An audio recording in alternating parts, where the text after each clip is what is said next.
अरे भगवान को गुस्सा क्यों नहीं आता जब इतनी गालियां देते हैं तो?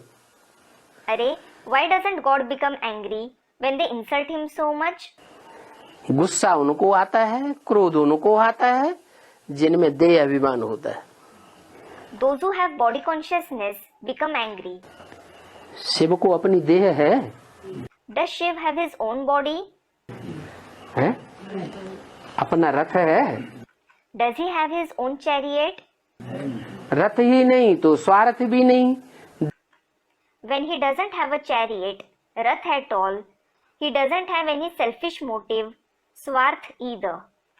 देह नहीं तो देह अभिमान भी नहीं होता। When he doesn't have a body, he doesn't have body consciousness either. मुझे कोई गुस्सा आदि नहीं आता है। I don't become angry and so on. समझता हूं कि ड्रामा प्लान अनुसार ये सब गालियां देने वाले भक्ति मार्ग में फंसे हुए हैं। I understand that all those who insult me are entangled in the path of bhakti according to the drama plan. इनका भी विचारों का कोई दोष नहीं है। These poor ones aren't at any fault either. तो देखो मेरे नाराज होने की बात नहीं है। So look, there is no question of me becoming annoyed. हाँ समझता हूँ ये ड्रामा ही ऐसा बना हुआ है। Yes, I understand that this drama itself is made like this. तो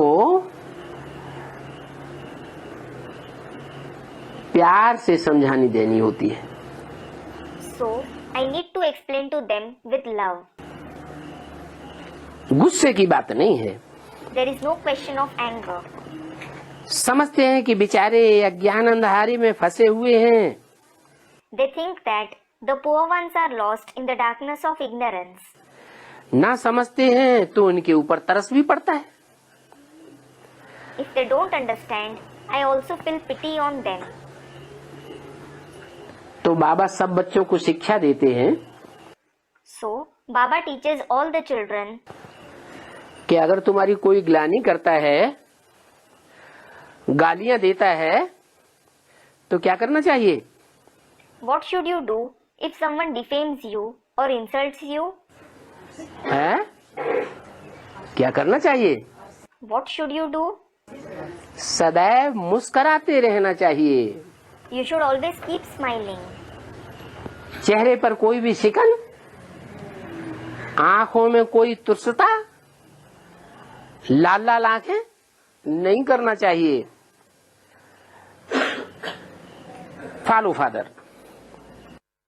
There shouldn't be any shadow of sadness on your face. There shouldn't be any anger in your eyes. You shouldn't show red eyes to anyone. You should follow the Father. समझना चाहिए कि जो भगवान को गालियां देते हैं, सन्मुख आकर के भी गालियां देते हैं, यह बेचारे स्वर्ग के द्वार पर तो आ ही नहीं सकते। You should understand that those who insult God, those who insult Him even after coming face to face with Him, those poor ones can't reach even the doorstep of heaven at all. कौन?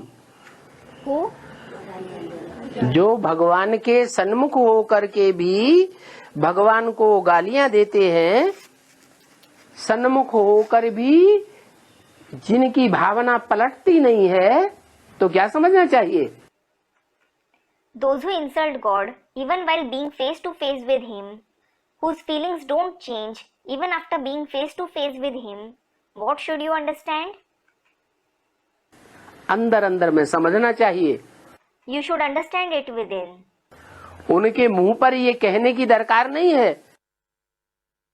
There is no need to say it in front of them. कि तुम स्वर्ग के द्वार पर भी नहीं आ सकोगे। You won't be able to reach the doorstep of heaven.